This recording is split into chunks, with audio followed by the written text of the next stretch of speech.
तेलंगाना के कामारेड्डी कलेक्टर दफ्तर के रूबरू धरानी पोर्टल को मनसूख करने का मुतालबा करते हुए साबिक वजीर मोहम्मद अली शब्बीर की क़ियादत में कांग्रेस पार्टी की जानिब से धरना मुनज़्ज़म किया गया। इस धरने में साबिक वजीर मोहम्मद अली शब्बीर और कांग्रेस पार्टी के कायदीन ने हिस्सा लिया।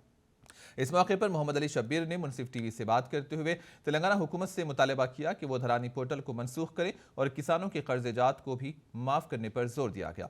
इस धरने में कामारेड्डी जिले से हज़ारों की तादाद में किसानों और कांग्रेस पार्टी के कायदीन व कारकुनों ने शिरकत की।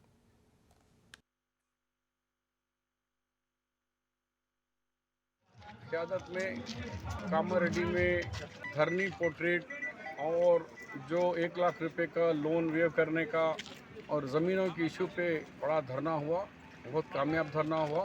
हज़ारों के लोग उसमें शरीक होकर उसको कामयाब बनाए।